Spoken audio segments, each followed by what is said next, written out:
The escalating tensions between Israel and Iran have introduced a new level of uncertainty in the Middle East, with some analysts suggesting the possibility of using radioactive materials in the event of a conflict. This notion has left many experts perplexed, as it introduces a terrifying new dimension to an already volatile situation. While some argue that such discussions are merely intended to stoke fear in the region, others believe that the threat is credible given the historical animosity and strategic ambitions of both nations.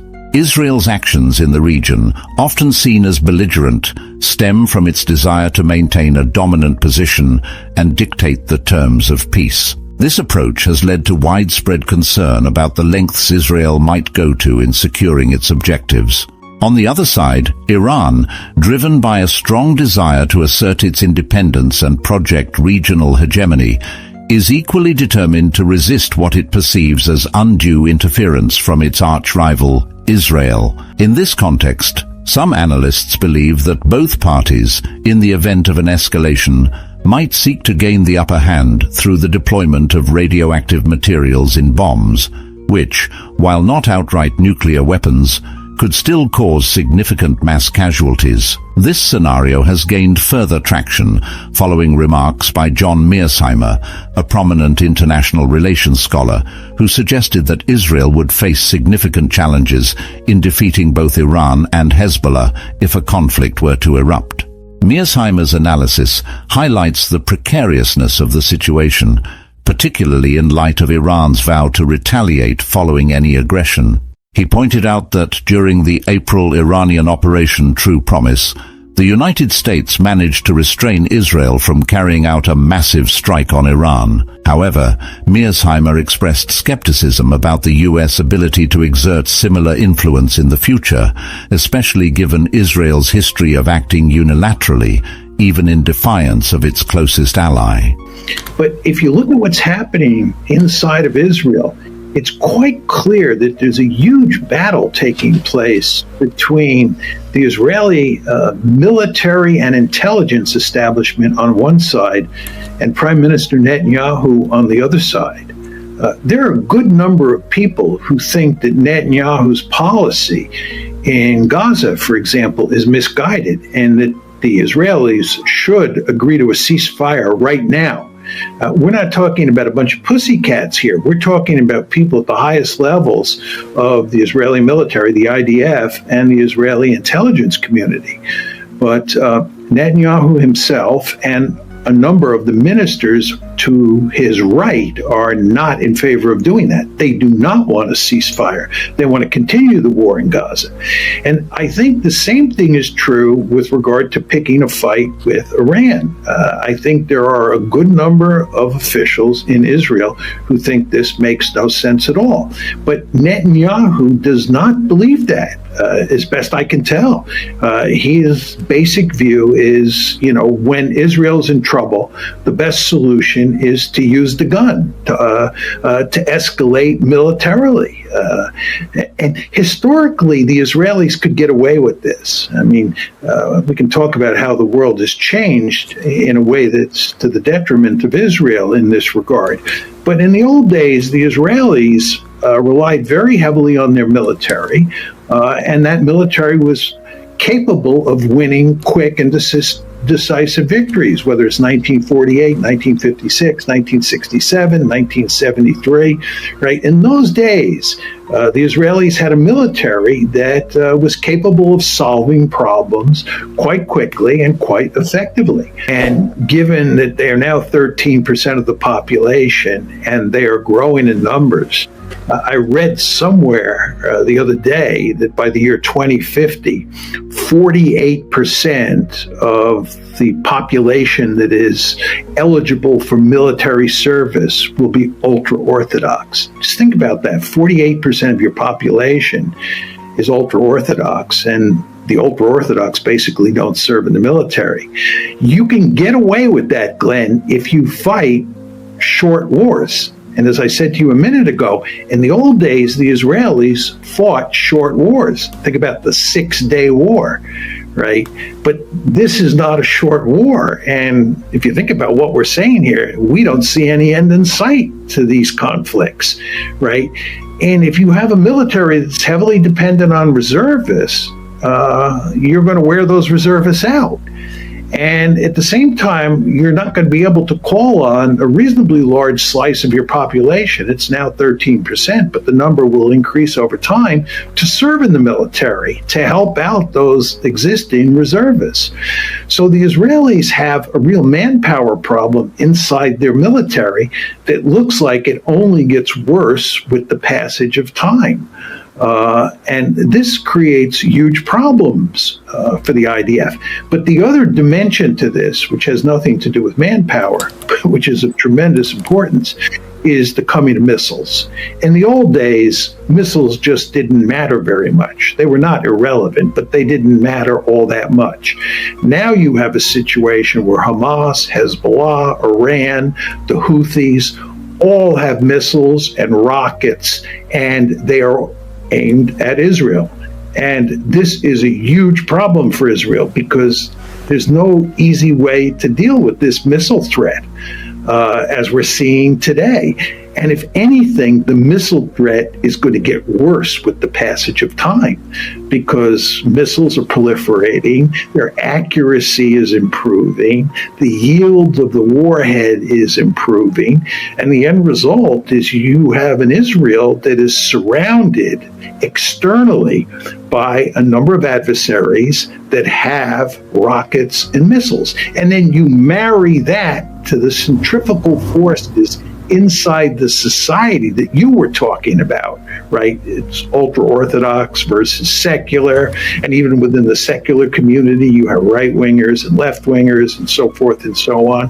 When you think about all of those centrifugal forces, and then you think about the external threat environment, you see that Israel is in really deep trouble today, and it only gets worse with the passage of time. My view of international relations is that states usually act rationally.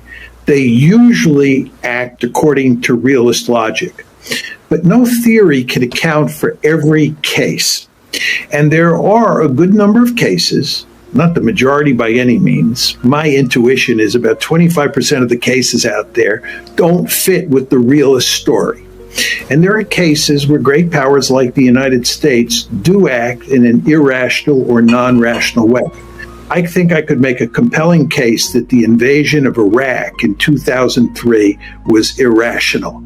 I think I could make a case that the Bay of Pigs, the Kennedy administration's performance during the Bay of Pigs operation, was irrational. So it's important to understand that sometimes states do act irrationally, or to put it in slightly different terms, they don't act according to realist logic. Now, my second point has to do with Israel. You know, there was a piece in Haaretz today about the growing interest in messianism inside of Israel, which dovetails with what you are saying. And it's a really worrisome piece because the argument in the piece is that it's not only people who are deeply religious who are being caught up in this messianic fervor, it's people who tend to be on the right. So it could be. I haven't studied what's going on inside Israel careful enough to know if that's playing a key role in driving the train. Furthermore, you could argue that some of it has to do with the fact that Netanyahu understands that if he leaves office, or he ends the war and leaves office, that he'll then be held accountable by the Israeli judicial system because he is under indictment. And therefore, he has a vested interest in keeping this war going forever and ever. And that, of course, would not be rational. So you can make that kind of argument. You made the argument also about rage, the fact that October 7th has blinded the Israelis. It has knocked a few gyroscopes loose, and therefore they're behaving in remarkably foolish ways. I mean, that is possible. It's just very hard for someone like me to assess what's going on inside Israel and go in on inside the head of key policymakers at this point in time. I imagine that afterwards we can, look at what happened and make some sort of sound judgments, but it's just hard to say now. But I would say, just looking at how Israel is behaving today, in my humble opinion, it is not rational. It's not what I would be doing if I was driving the train in Israel. And as you know, I am a hard-nosed realist. I'm not a softie. So I would be willing to use force if necessary.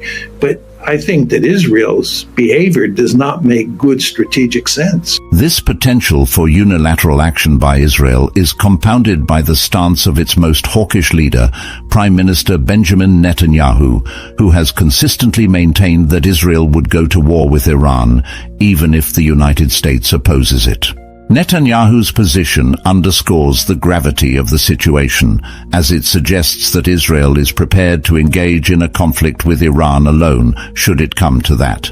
Such a scenario raises the stakes considerably, as it could potentially draw in other regional and global powers, leading to a much wider conflict. Mearsheimer's analysis is particularly concerning because it highlights the limited options for de-escalation. He argues that it would be difficult to convince Iran to back down without a significant step, such as ending the war in Gaza, which has only intensified in recent weeks. The continued violence in Gaza could very well serve as a catalyst for a broader regional war, something that Netanyahu appears to be willing to risk. Should such a conflict erupt, it is likely that the United States would be drawn in, with all the attendant risks of a wider confrontation, including the possibility of Russian involvement. This could create a scenario with the potential for a major global conflict, with unpredictable and far-reaching consequences. The use of radioactive materials, as suggested in these discussions, would mark a significant escalation in the methods of warfare employed in the region. While not as devastating as nuclear weapons, the deployment of such materials could still result in mass casualties and long-term environmental damage, further destabilizing an already fragile region. The prospect of such a development has understandably caused alarm among analysts, who warn that it could push the Middle East into an unprecedented level of chaos and destruction. We're doing absolutely horrible things to the Palestinians, but you want to remember that Israel has long been an apartheid state, and to run an apartheid state, you have to dehumanize the Palestinians. There's just no way around that.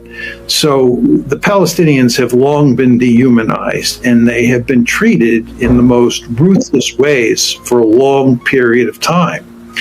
I think what happened is that after October 7th, that horrible treatment was jacked up even further, largely as a result of the shock of October 7th and the way it was portrayed in Israel.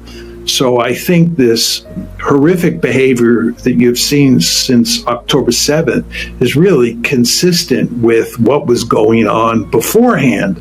Although I think what was going on beforehand, this is going to sound funny, but I think it's accurate, was not as horrific as what has happened since then. And this is, not altogether surprising. You talked about Abu Ghraib, but the better example to use, Glenn, has to do with what happened at the black sites to people like Khalid Sheikh Mohammed and the main perpetrators of the 9/11 attacks. The reason that you can't put those people on trial, as so many people would like to do, is that if you put them on trial, all of the information, or lots of the information, will come out about what the CIA did to them in those black sites. And under no circumstances does the CIA want that information to come out. That's why they destroyed those tapes, because it would probably make Abu Ghraib look like a picnic. And what I'm saying here is that, in the wake of 9/11, what happened is that the CIA basically lost its mind, or the administration lost its mind temporarily, and did absolutely horrendous things to these perpetrators of 9/11. And I think what's happened in Israel is a similar thing. that after October 7th, the Israelis were willing to do absolutely horrible things to the Palestinians, and there has been no end to that. And this is, again, not terribly surprising given the history of Israel's treatment of the Palestinians completely. And just to buttress your point, just think about all the videos that Israeli soldiers are posting on sites like TikTok or X, where they are in those videos doing terrible things to Palestinians, and they're proud to post them. It's just horrible what they're doing, the Israelis are doing.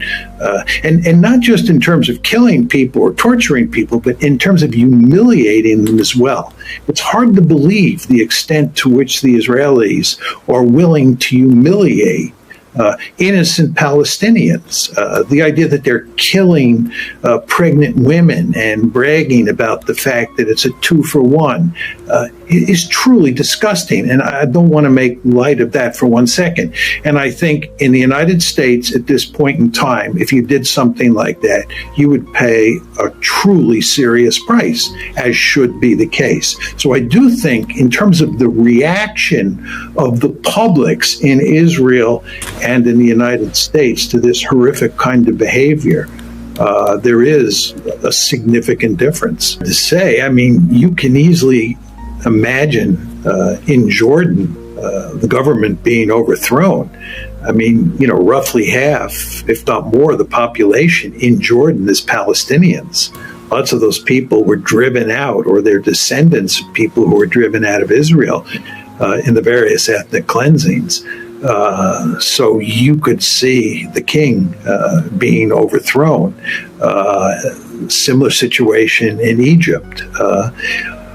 It might be the case, however, if the IDF were to, bomb Lebanon and destroy Beirut, that what would happen is that the king of Jordan and Sisi, who was the leader of Egypt, sided with the people against Israel. They just joined in the condemnation, and they both survived as a result. That's another possibility. It's just hard to say how it plays itself out. But the two countries that matter here, which are the two you went to, are Jordan and Egypt. And Jordan and Egypt have both had good relations with the United States, have had good relations with Israel. And this is in large part, by the way, a result of the fact that those are two economically bankrupt countries that depend on American largesse to keep them afloat. And that's the coercive leverage we have over both Jordan and Egypt. Right? It's economic leverage that we have. We tell Sisi, and we told the king in Jordan, that if they don't dance to our tune vis-a-vis Israel, we'll cut off the economic aid, and that will bring them both down. So these are two governments, the Jordanian government and the Egyptian government, that are remarkably pro-Israel, given that they're Arab states. The scenario painted by Mearsheimer is particularly dire because it suggests that the current situation could spiral into a much larger regional or even global conflict. Netanyahu's willingness to engage in warfare, coupled with Iran's vow of retaliation, sets the stage for a dangerous escalation. The ongoing conflict in Gaza only adds fuel to this fire, as continued hostilities there could serve as a prelude to a broader confrontation that drags in multiple nations. The use of radioactive materials in such a conflict would represent a new and terrifying development. Unlike nuclear weapons, which carry a clear and overwhelming destructive power, the use of radioactive materials in conventional bombs would introduce a level of ambiguity and horror that could destabilize the region in ways not yet fully understood. The environmental and human toll of such weapons could be catastrophic, with long-term consequences that would affect generations. In this tense atmosphere, the international community faces a daunting challenge: how to prevent a conflict that could have far-reaching and disastrous implications. The potential for a wider war, involving not just regional players, but also global powers like the United States and Russia, looms large. Any miscalculation or misstep could trigger a chain of events leading to a conflict on a scale not seen in decades.